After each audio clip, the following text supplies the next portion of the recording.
What's going on, guys? So, I kind of wanted to make this video real quick. I want you to think about something. When was the last time you were bullied? And I mean actually bullied. Was it in school? Was it at work? Where was it? Think about that. Think about what it did to you. Think about how it affected you. Are you one of these folks that have thick skin that can just let it roll off their back? Or are you someone who has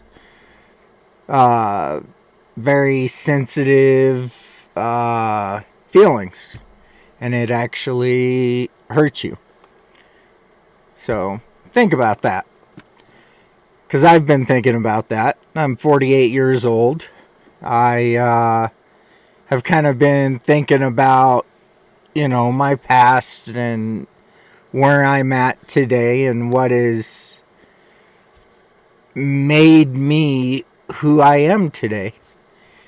So I started thinking, and I started thinking back to when I was in school.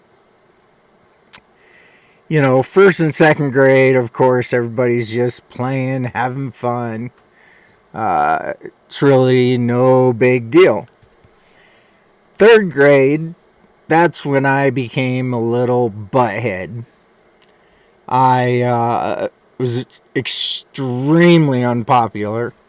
So I figured the only way to become popular was to make everybody laugh and pretty much be the class clown. Well, my third grade teacher, her name was Mrs. Garrison. She used to get so tired of the way I was acting in class, she would physically grab my ear like this, drag me out to the hallway, and point her finger at me and say whatever she had to say. And it pretty much went in one ear and out the other. Yeah, what are you going to do? So I continued to be that way. Well, then fourth grade comes around. My teacher for fourth grade was Mrs. Bolt.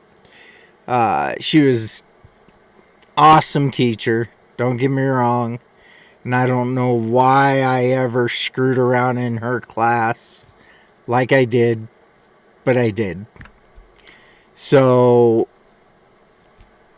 those bendable straws?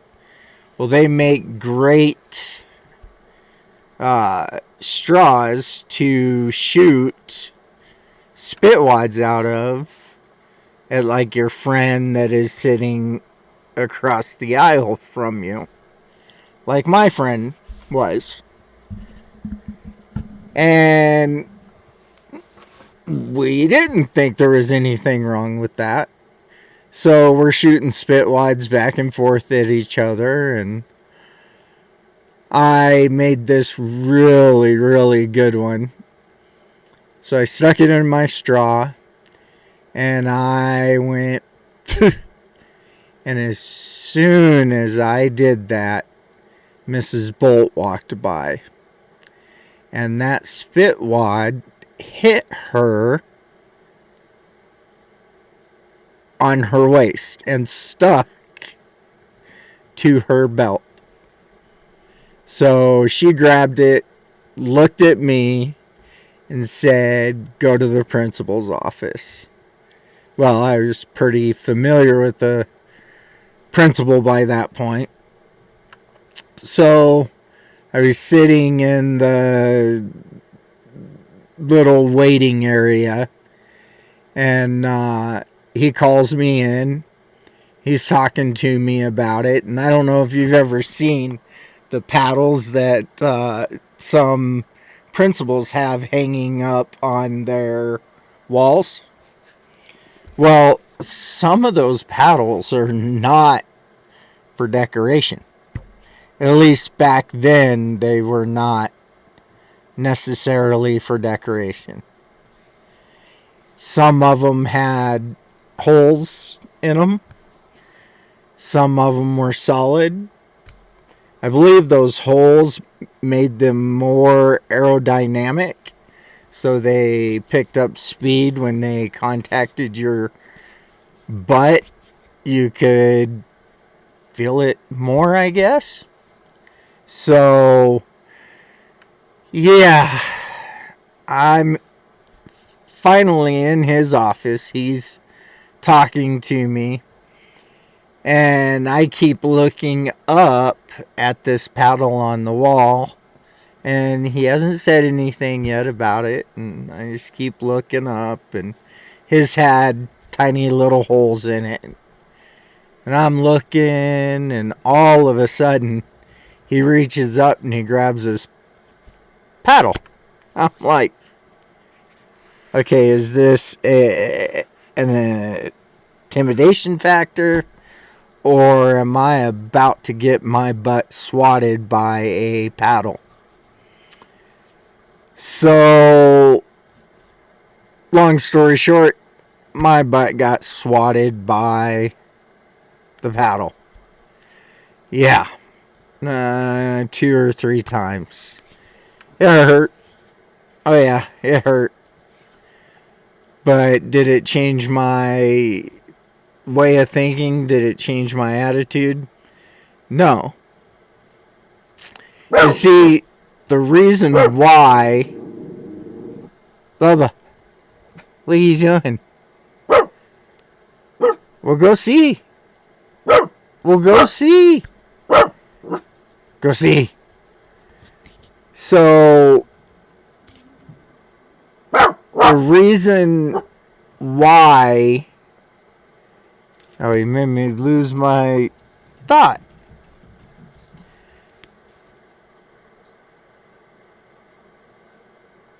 Oh, so, I was screwing off so much that they just thought that I was a screw up, I guess. I was a wild kid. I was somebody who couldn't sit still or pay attention. I was, like I said, just a screw up. Well, what nobody knew, including myself and including my parents, was the fact that I suffered from multiple mental health issues. So back then, a lot of them were not, I don't want to say discovered, but for a lack of better words, let's just say discovered quite yet. Depression has always been kind of around. Anxiety, not so much. Oh, speaking of this, I want to make sure everyone knows that I'm not a medical provider, I'm not a therapist, and I'm not a counselor. All I am is someone who has been through what you're potentially going through now, or what you have been through as an adult. So, just want to make that clear. I just have experience in it. So, these things weren't really put into people's heads yet. I was just that kid that jumped around. So, let's see, that was 3rd, 4th grade. 5th grade, I was okay because I had an awesome teacher, Mr. Cohen.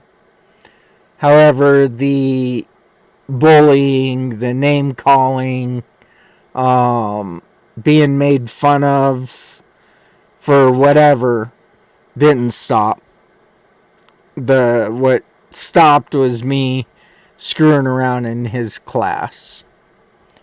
So, let's see. That left 6th and 7th grade and 8th grade.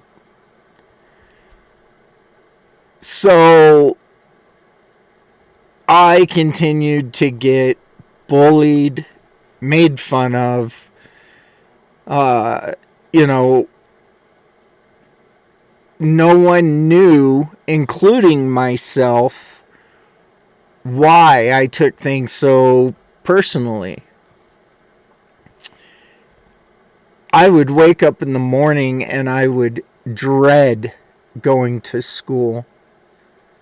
It was the worst thing that I could think of. And the reason is because I didn't know, was it going to be worse that day than it was the previous day? Or was it going to be a better day? So I hated going to school for that reason. Because I didn't know what people were going to say, what people were going to do. You know, so when I would get to school, the only thing I could think of to do was to screw around, hang out with the few friends that I had, that were also loners. You know, walk through the hallway with my head down and try not to make eye contact with anybody. You know, so that was difficult. So let's get past that. Now you get into high school. And high school is where the big boys are at. And that was extremely difficult for me. There were many times that I didn't go to school because I knew what was going to happen. You know, I fought constantly in school. I got suspended a few times. You know, so school was not a place of learning for me, or a place of safety for me, or an outlet for me. It was hell for me is what it was. And nobody understood. Nobody understood what was going through my brain.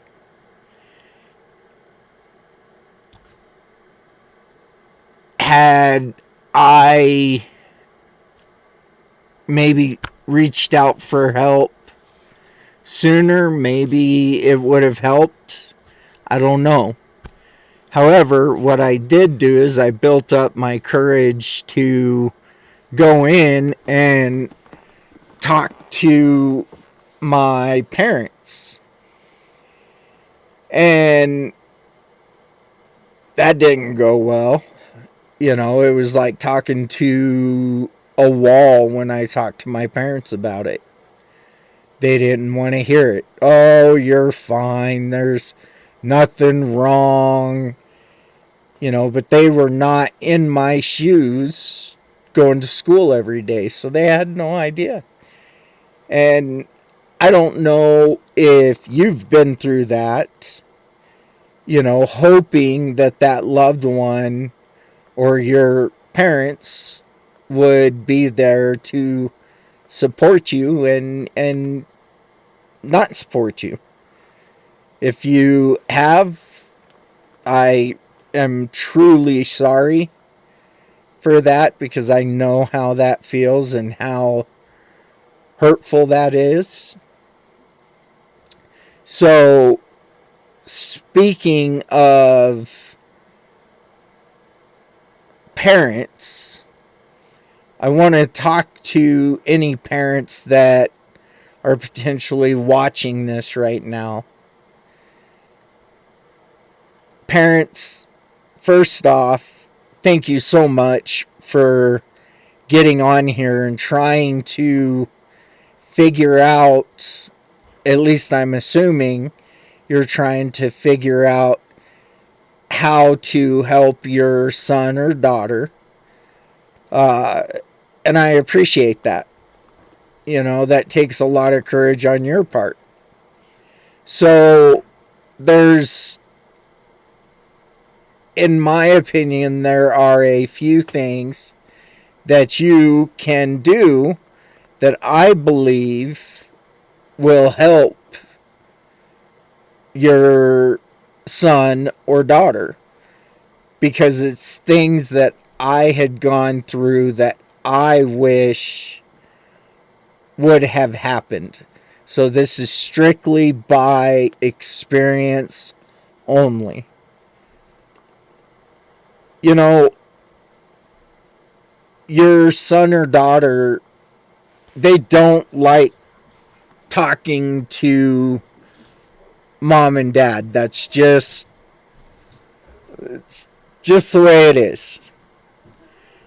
However, sometimes your son or daughter might come to you and want to talk. But they might not want to talk to both of you at the same time. They might want to talk to dad and leave mom out of the conversation, or vice versa. Well, allow that to happen. Let that be something that is a rule in your house. It doesn't mean that your son or daughter trusts you or dad more. It just means whatever that subject they want to cover, maybe mom or maybe dad can cover it better. But the biggest thing that you need to do is validate their feelings. Let them know that their feelings are real. You're not the one that's inside their head. You're not the one that is thinking of the issues. So, how is it that you can tell your son or daughter how they're feeling? You can't. So, when they come to you and they want to talk to you, the most important thing that you can do is to just sit down and listen to them. Listen to them talk to you. Don't try to fix the issue unless they ask you to. Sometimes the best thing and the only thing they want from you is for you to sit and listen. And that's it. So, with that being said, if they talk to you, if they're talking to mom, and they talk to mom about a particular subject or whatever, dad, leave them alone. Don't try to pry whatever it was that they just talked about. At that moment, it's none of your business. If they wanted you to know, they would have had you in there as well. So don't pry that, or don't attempt to pry that out of your son or daughter. Let it be. And when they're ready to tell you what it was, they'll tell you. But until then, leave them alone. Appreciate the things that they do for the family. And let them know that, regardless of how small the task is. Show them that you care about what they've done. They might pick up a soda can off the counter, which is something they never do, and they throw it away. And you see that, and you say, hey, thanks a lot, kiddo. Appreciate that. That goes a long way. A very long way. So again, if you're a parent on here and you're watching this, thank you for being on here. And I know that your son or daughter will appreciate it as well. So keep going, keep up the good work, and you're going to watch your son or daughter blossom into something amazing. So, anyways, let's get back to what I was discussing earlier. Where I'm at today, I think to myself, what has gotten me here? The person that I am today. Well, I personally think the bullying, the getting made fun of because I didn't wear the top of the line shoes, clothes, whatever it was,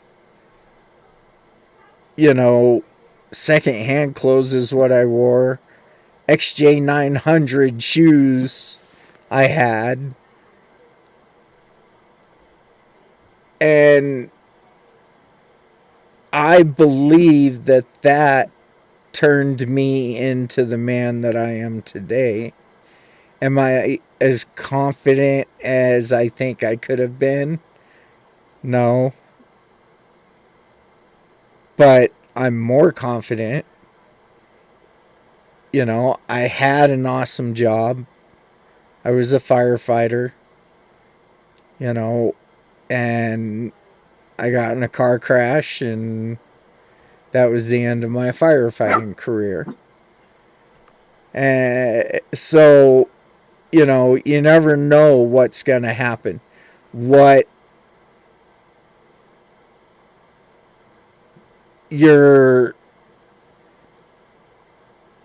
How your past is going to help you. I am proud of what I have today. I have 3 awesome kids, a beautiful wife, a beautiful home, 2 dogs, so I don't have anything, Bubba, to complain about. I'm thankful I have all of this. Again, could I have been further than what I am today? I don't know. I just know that I'm happy where I'm at. So, hopefully, if you were bullied in school, you have made something for yourself. And kids, look, your story is not over. I promise you that. Your story is just beginning. That's the exciting part. Your story is just beginning. And you are in charge of that story. Don't let these buttheads tell you who you are. I know it's easier said than done. I know that. But do your best. You always have an outlet. I know it's scary to ask for help. But there are so many people that can help you. Friends, loved ones, counselors. The list goes on and on and on. And I would encourage you to check that out. Mom, Dad, don't force it on them. Don't make them go to counseling. Because I promise you this, they'll shut down during their sessions. So just let them tell you when they're ready. And they will. You guys, it has been wonderful. And I thank you so much for letting me share my backstory with you. This page is about you guys. Or channel is about you guys. So I appreciate you giving me a little time to talk to you about what I've gone through. I really do. Moms, dads, keep up the awesome work. Keep checking back. I'm going to be posting videos pretty frequently. All I ask is if you feel that you got value out of this video, please give it a thumbs up, subscribe, and most importantly, pass it on, share it with somebody that you think could really use it. Alright? Don't forget, guys, you're loved, you're cared about, and you're thought about all the time. Alright? I look forward to seeing you in the next video. You guys take care of yourself, take care of one another. Alright? Talk to you soon. Bye, guys.